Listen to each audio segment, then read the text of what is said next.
Hey everyone, how's it going? I am Xeracon and I am back once again. Recently, California Governor Gavin Newsom signed a bill that forces digital storefronts to acknowledge if the items being sold will be owned by buyers or are just temporary licenses.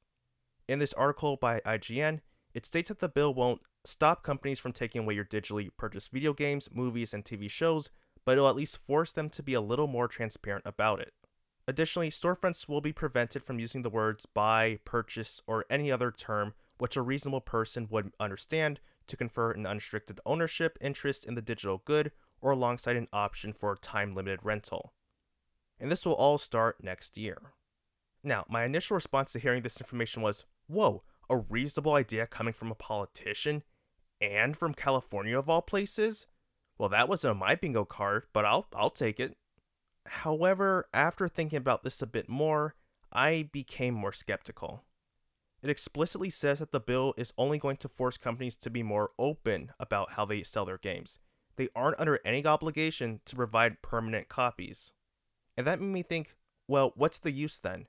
Sure, things might be more obvious now, but how is this ultimately going to have a positive impact?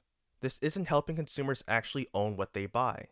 It's essentially just a disclaimer label, like products that say they're made with materials that can cause cancer. Why not just make a product that doesn't have a chance to give people cancer? This is the same scenario. Additionally, I think this is just pointless legislation that doesn't need to be made. Similar to the proposal a few years ago where politicians wanted to create a law that targeted bots and scalpers, I think this is something that is government doing too much. And while at the moment I can't see any potential downsides to having such a law implemented, I don't want this to serve as a precedent for the government trying to overstep due to some misguided attempt to help its citizens. But consumers, please be more savvy about technology. We're in a tech-dominated world, so you should have some basic understanding of how it works. I can excuse boomers and Gen Xers because they didn't grow up with this stuff, but for late millennials and Gen Z, this is our age. It's like what Bain said, "We were born in it, molded by it." We grew up in the computer age, so we should understand what could potentially be a license and what couldn't be.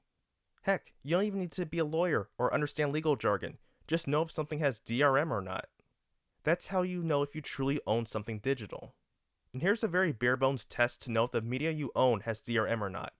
If the global internet went down for 90 days, would you be able to use that media during that entire period?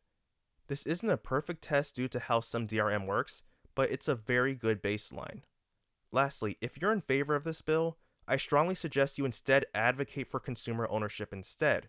And also, try owning your products rather than rent them through some subscription service where they can be pulled at any given moment, or if they're reliant on a constant internet connection. But that will do it for today. Thank you very much for taking the time to watch this video, I appreciate it. I'll leave a link to the article in the description. But let me know your thoughts in the comments below. Do you agree with this bill? Do you disagree? Share your thoughts. So until next time everyone, I am Xeracon signing off. Have a good one.